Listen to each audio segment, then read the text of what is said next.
punya kerjaan dan nggak kuliah lagi kan. Malu sih sebenarnya, itu kayak titik terendah Kak Mei juga sih. Sedih sih.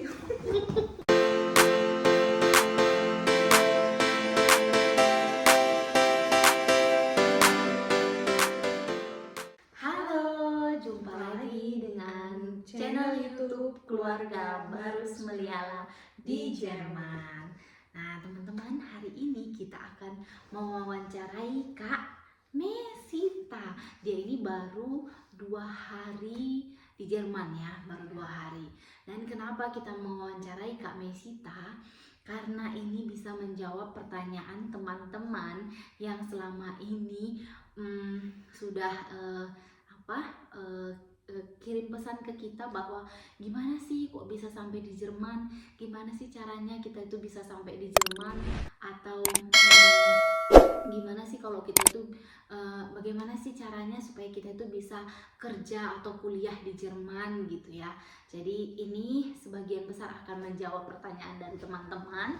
Jadi teman-teman ikutin bagaimana caranya kita bisa sampai di Jerman ini, baik studi ataupun bekerja. Nah, kita akan ikuti langsung karena ini masih sangat fresh from the open.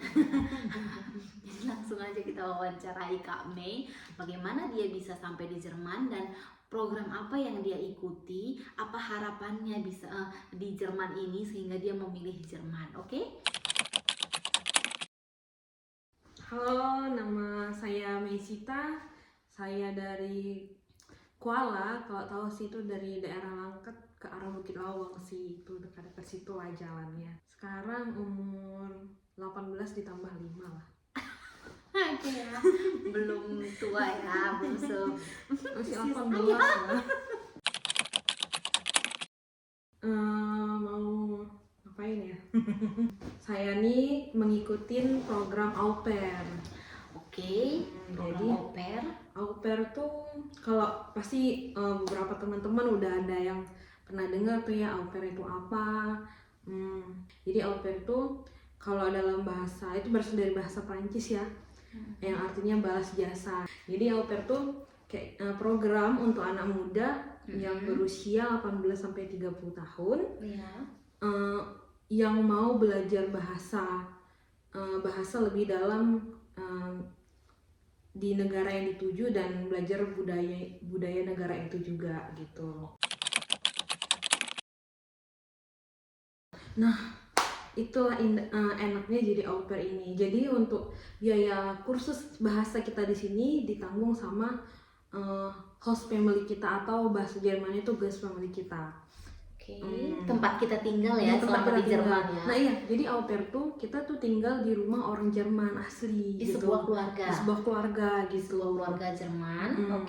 Jadi kita tuh dilesin, baru kita kalau makan tuh harus semeja, nggak harus sih, maksudnya kita tuh bisa semeja sama keluarga itu juga. Jadi kayak itu kayak dianggap keluarga sama keluarga mereka juga. Jadi bagian dari keluarga. Jadi bagian dari keluarga. Apa makan apa yang mereka makan juga gitu lah ya. Makan apa yang mereka makan.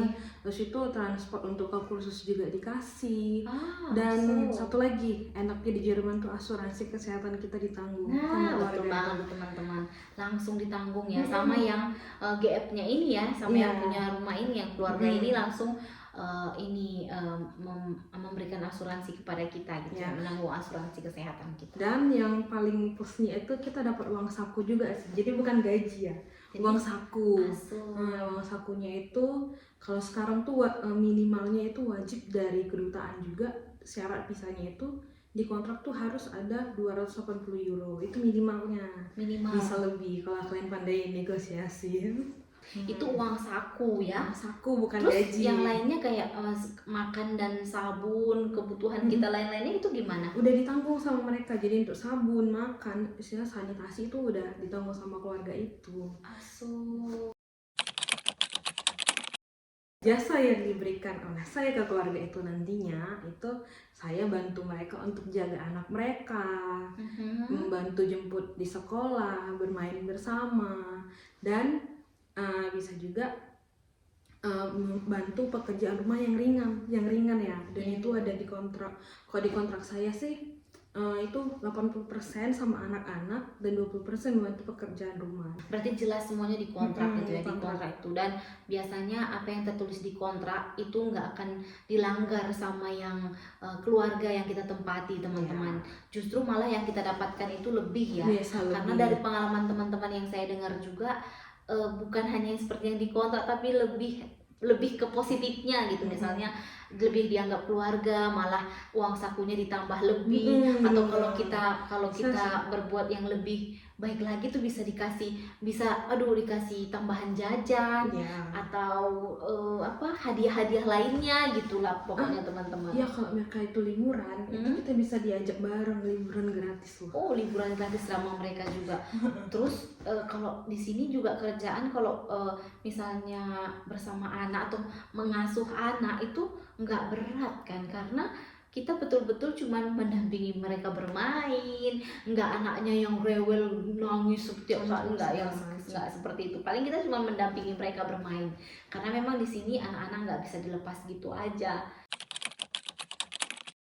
Di kontrak saya tuh ya cuma 30 jam per minggu, dan itu wajib libur 1 hari setengah. 30 jam per minggu. Berarti kalau kita buat aja kerjanya bagi 6 hari 5. ini. Cuma 5 jam per hari. 5 jam per hari. Terus pasti ada dikasih libur 1 hari dalam 1 hari setengah dalam seminggu tuh ya. Wah, enak banget ya. Enak sih. Kayak rasa kayak liburan gitu selama setahun. Dan teman-teman, satu lagi, apalagi kalau kita di sini sakit, itu mereka nggak akan paksa kita untuk kerja. Itu kita sangat dihargai sekali.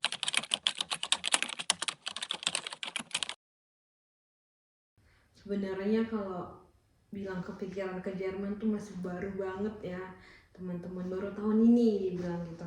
Jadi teman SMA tuh mulai kerja dulu, baru setelah 2 tahun teman SMA baru mulai masuk.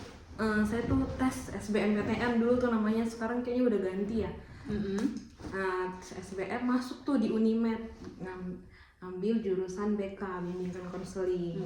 Tapi ya gitu tadi ya, anak muda ya pikirannya pelin-pelan, jadi karena udah duluan kerja jadi rasanya kok lebih nyamannya di kerja gitu. Nyaman di kerja gitu ya. Kerja, jadi cuma jalanin kuliahnya itu 2 semester doang. Dan tahun kemarin, tahun 2022, kayak di tempat kerjanya itu juga udah mulai nggak nyaman sih, kayak ada problem lah gitu dengan perusahaan. Dan pas pula kontrak kerjanya habis kan, ya udah nggak lanjut kontrak kerja lagi. Dan Desember tahun kemarin tuh tanggal 24 udah balik ke kampung, nggak punya kerjaan dan nggak kuliah lagi kan. Malu sih sebenarnya, itu kayak titik terendah kami juga sih.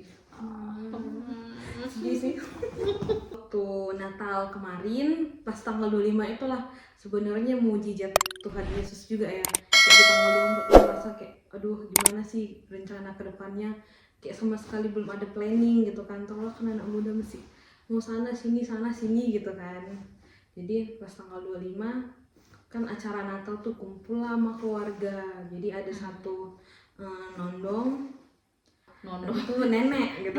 Nenek atau nenek lah ya, bahasa Indonesia oma kan. Jadi nondong ini udah punya anak 2 yang udah ke Jerman. Terus sekarang itu sudah oke lah, dibilang udah. Yang satu udah di bagian perhotelan ya, di bagian perhotelan, dan satu lagi udah di klinik atau rumah sakit. Oh iya, di rumah sakit. Dan itu sudah dia awalnya juga dari au pair juga, dari au pair terus lanjut ke Ausbildung. Nah, oke. Nah, dari singkat cerita dari situlah mulai dari situ mulai kepikiran lagi. Jadi di Januari itu mulai mutusin nih, oke, kayaknya Jerman jalan aku gitu. Dan akhirnya dia tiba di sini. Setelah kita selesai kontrak di au pair, kita bisa melanjut ke Ausbildung. Nah, kursus bahasa yang kita dapatkan di au pair itu bisa membantu kita untuk masuk di Ausbildung ini. Nah, Ausbildung itu tentunya kita sudah bekerja di sebuah perusahaan. Nah, tidak hanya bekerja tetapi studi sambil kerja dan mendapatkan sertifikat juga loh teman-teman. Nah, mendapatkan sertifikat yang itu layak untuk dipakai untuk se-Eropa ya, se-Eropa itu berlaku se-Eropa gitu. Nah, dan tentunya kalau kita sudah bekerja di sudah menjadi Ausbildung, sudah bekerja di perusahaan, tidak hanya lagi uang saku tadi memang nggak kita dapatkan lagi karena udah putus kontrak sama keluarga yang di au pair ini tadi, tapi di Ausbildung ini kita akan mendapatkan upah atas pekerjaan kita, upah dan sertifikat atas kemampuan yang udah kita dapatkan selama kita Ausbildung. Nah tentunya gajinya yang di Ausbildung itu lebih besar ya, lebih besar. Dan biasanya itu orang bisa mendapatkan dari sekitar 500 ke 1.300. Jadi dari 500 ke 1.300. Jadi itu semua tergantung pada perusahaan yang mereka tempati, perusahaan yang mereka lamar gitu ya. Nah sekarang ini itu banyak banget di sini dibutuhkan yang bisa menjadi Ausbildung itu loh Kak Mei. Dan pilihan yang paling tepat itu memang dari taraf au pair dulu baru ke Ausbildung. Ya banyak sih yang gitu. Iya. Tapi karena gini Kak Mei, karena kalau kita dari au pair dulu baru ke Ausbildung itu kan selama au pair kita sudah kenal sama budaya, nggak culture shock lagi kan sama budaya. Terus kita juga bisa milih langsung loh perusahaan yang mana paling tepat untuk kita. Nah, kalau tadi kita dari Indonesia langsung Ausbildung, tentunya kita kan buta nih, masih culture shock, masih bingung juga. Aku cocoknya di perusahaan mana ya? Perusahaan yang bagus itu yang mana ya? Nah, tapi kalau kita sudah di sini dan langsung milih langsung Ausbildungnya di mana, itu tentunya kita bisa memilih yang mana yang bagus, apa yang terbaik untuk kita, itu bisa langsung gitu. Jadi itu lebih baik memang dari taraf au pair ke Ausbildung daripada kita langsung dari Indonesia menjadi Ausbildung gitu. Dan yang paling dibutuhkan Ausbildung di sini adalah itu itu banyak banget sih programnya yang bidang-bidang yang dibutuhkan, tapi saat ini yang paling dibutuhkan antara lain adalah perawat di bidang perhotelan, di bidang IT, bidang IT juga itu juga banyak banget dibutuhin. Tapi perawat ini yang paling banyak peluangnya teman-teman. Dan kita nggak harus perawat dari Medan ya atau dari Indonesia ya. Makanya di Ausbildung kalau di sini tuh Krankenpflege namanya. Jadi kayak perawat gitu. Itu yang banyak dibutuhin di sini.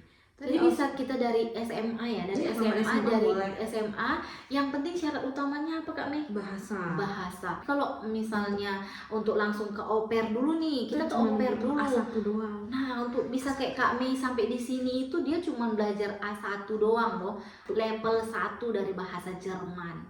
Nah, jadi belajar di Medan dulu ya. Belajar di Medan. Sekitar 2 bulan lebih doang. Wah, 2 bulan lebih kursus bisa langsung lulus A1 gitu ya. Lulus berarti les, terus ujian bahasa, cari GF, mencari GF, mencari keluarga yang di Jerman, mencari keluarga maksudnya yang menjadi tempat tinggal mereka itu melalui agen ya. Iya, melalui agen. Jadi lebih safety sih kalau lebih safety dari agen. Jadi agen kita bayar ke agen yang mencarikan keluarga di Jerman yang membutuhkan orang yang au pair gitu. Lalu setelah dapat keluarga urus visa. Dan semua prosesnya berapa lama mulai dari kursus sampai di Jerman ini berapa lama?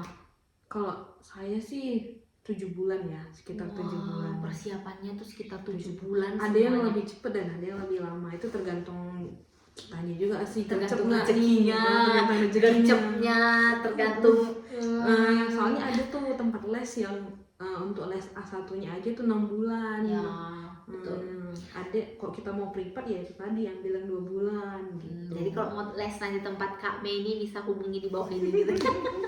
Bisa nih ya. Untuk agensinya untuk cari GF-nya kita bisa bantu carikan. Jadi bisa kalian komen di kolom komentar untuk kita bisa jawab di mana les yang bagus, di mana bagaimana mencari kita rekomen sih. Ya, kita rekomen ya. Untuk mencari keluarga di Jerman.